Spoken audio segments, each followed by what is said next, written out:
सलमान साहब, हमसाया ममालिक और दुनिया के बड़े ममालिक दोनों का तर्ज अमल आपको मुख्तलिफ लग रहा है तालिबान को लेकर?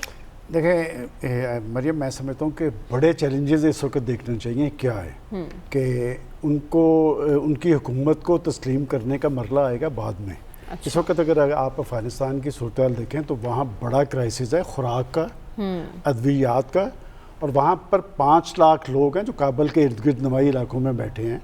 और आलमी अदारा खुराक कहता है कि सिर्फ 1 माह की खुराक उनके पास मौजूद है। 13 तारीख को UN ने कॉन्फ्रेंस भी बुलाई है अफगानिस्तान इमदाद कॉन्फ्रेंस। और पाकिस्तान, ये बात दुरुस्त है कि अफ़गानिस्तान के अंदर अमन आने के बाद हमारी तजारत में 50% इजाफा हुआ है, और वो ऊंचे नीचे के नहीं, आने वाले वक्त के अंदर अफ़गानिस्तान के अंदर अमन होगा, इस्तेहकाम होगा। और वो जो बात कर रहे हैं, देखिए हम जब ये कहते थे कि माजी के तालिबान, वो जज्बाती नहीं, मैं समझता हूँ ये सियासी तालिबान है। अच्छा। और वो मामलात को पोलिटिकल अंदाज में देख रहे हैं, कोई ऐसी बात नहीं कर रहे जिससे उनका रोल जो है वह महरस हो। वहाँ जहाँ तक कि उनकी हुकूमत को तस्लीम करने की बात है कि इस खत्े के ममालिक की कोशिशों की वजह से ये सारी सूरत हाल तारी हुई है। और जो जहादी सरगर्मियों की जो बात हो रही है, जो दुनिया आज जहाद को बुरा कह रही है, ज़रा हिस्ट्री तो उठा के देखनी चाहिए कि ये जहाद आया कहाँ से था। ये डॉलर्स जहाद अफ़गानिस्तान में कहाँ आए, और उसके बाद जनरल मुशर्रफ के दौर में वो जो डॉलर्स आ रहे थे क्यों आए, और भुगत लिया ना उन्होंने। बात है कि अमन और इस्तेहकाम, और अब जो दुनिया के अंदर जो जंगें होनी जा रही हैं वो तो मुआशी है, और मुआशी हवाले से जितना स्टेबल अफ़गानिस्तान होगा इस खत्ते में सारे, और हमारा जो बुनियादी इशू है वो तो है CPEC है। हम अगर अफ़गानिस्तान में अमन और इस्तेहकाम में इंटरेस्टेड थे और अपने अमन को उनके साथ मुंसलिक कर रहे थे, तो वो CPEC की वजह से है। और अच्छी बात है कि वो ख़ुद उन्होंने कहा कि जी हम चीन के साथ अच्छे ताल्लुकात कायम करेंगे। चीन ने, अब ये कि उन्हें तस्लीम पहले कौन करेगा, असल सवाल ये है।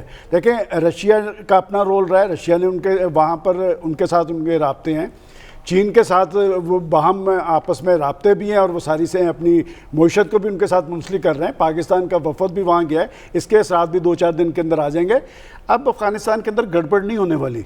बाकी ये बात दुरुस्त है कि वहाँ पर उनका एम्बेसडर अपनी रिक्वेस्ट पे जाके मिला है इंडिया से, और इंडिया ने कौन सी कमी उनके खिलाफ छोड़ी हुई है, और उन्होंने भी 2-3 दिन पहले एक बयान दिया। मैं तो ये भी समझता हूँ कि वो कबल अज़ वक्त था। अच्छा। क्योंकि उस दिन के बाद से जो सूरत हाल बनी हुई है कि उन्होंने कहा कि कश्मीर और वहाँ पर जो मुसलमानों के साथ सूरत हाल है उस पर बात करेंगे कि अफगानिस्तान के अंदर अमन होगा, इस खित्ते में इस्तेहकाम आएगा, पहले चीन तस्लीम करेगा। ठीक है। और जो हम देख भी ये रहे हैं कि तालिबान ने भी चीन की तरफ अपना झुकाव किया है। CPEC की बात हुई, CPEC हमारे लिए भी अहम है, चाइना के लिए भी अहम है, और तालिबान ने भी इसकी हिमायत किया। लेकिन खित्ते में कुछ अनासर, कुछ ताकतें ऐसी हैं जिन्हें CPEC खटक रहा है। तो क्या इस जुमरे में तालिबान के लिए कोई मुश्किलात तो नहीं आ सकती? इसी पर बात करेंगे इस ब्रेक के बाद। Stay with us. Welcome back नाज़रीन। डॉक्टर साहब, ब्रेक पर जाने से पहले आपके लिए सवाल छोड़ा था, तालिबान का चीन की तरफ वाज़ेह झुकाव उनके लिए मुश्किलात का बायस तो नहीं बन सकता? मेरा नहीं ख्याल कि ये बातें, देखिए ये बातें जो है ना अभी इस स्टेज पे प्री मैच्योर हैं।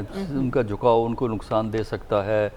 अच्छा, CPEC का मामला है, CPEC के जो मसाइल हैं वो पहले से जो मौजूद हैं वो अपनी जगह मौजूद है। अफ़गानिस्तान के हवाले से अभी CPEC पे कोई बात नहीं हो सकती।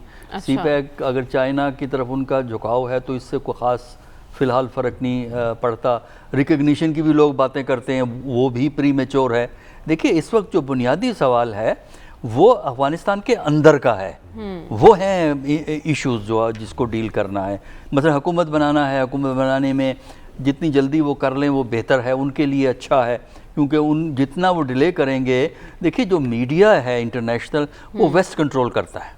अच्छा। और वो अच्छा खासा कैंपेन बड़े सटल तरीके से, उनका बड़ा तरीका सटल होता है, और वो प्रोपेगेंडा इसको बढ़ाते रहते हैं।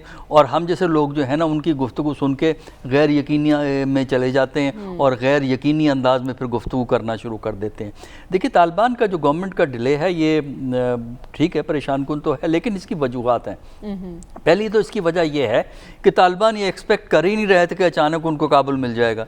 ख्याल सबका था, उनका भी था और बाकी लोगों का भी था, कम से कम चंद हफ्ते वहाँ दंगा फसाद होगा, लड़ाई होगी, कोई मुकाबला होगा, उसके बाद ये 3-4 हफ्तों में कहीं काबुल में पहुंच सकेंगे। ये सबको यकीन था कि ये कामयाब होंगे तालिबान, लेकिन उनका ख्याल ये था कि 3-4 हफ्ते लेके कामयाबी इनको मिलेगी। दूसरा फिर उसकी वजह से अचानक उन पर जिम्मेदारी आ गई हुकूमत बनाने की।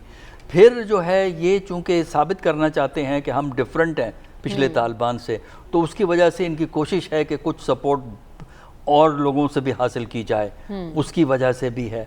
तीसरा ये है कि इनकी इमीडिएट प्रॉब्लम्स हैं, वो जो फूड की है, अंदरूनी ज़रूरियात की है, और इस सिलसिले में उनका रिलायंस नेबर्स पे है और सबसे ज़्यादा पाकिस्तान पे है। और जो हमारी ट्रांजिट ट्रेड, बायलैटरल ट्रेड बड़ी ठीक ठाक चल रही है और वो चलती रहेगी, वो उनका इन्हिसार है, इसीलिए वो पाकिस्तान पे डिपेंड करते हैं। चाइना पे भी इसलिए वो डिपेंड करेंगे। लेकिन ये है कि पहले उनकी हुकूमत बनेगी, ठीक, उसके बाद देखा जाएगा कि हुकूमत कितनी मौसर है। हुकूमत रिप्रेजेंटेटिव हुकूमत नहीं होगी। ये आप अगर आप जमहूरी तकाज़ों पे जाएंगे, अगर वेस्टर्न ओपिनियन पे जाएंगे, तो वहाँ हुकूमत किसी किस्म की भी बन जाए काबुल में, ठीक, तो वेस्ट से इनकार आएगा। ठीक है। और ये मामला बाद में इस वक्त जो सबसे अहम मसला दरपेश है, जो चैलेंज दरपेश है, वो हुकूमत साजी का है। खबर अक़वाम मुत्तहिदा कॉन्फ्रेंस 13 सितंबर को होने जा रही है, अफगानिस्तान इमदाद कॉन्फ्रेंस बुलाई जा रही है। किस हद तक ये नतीजा खेज हो सकती है?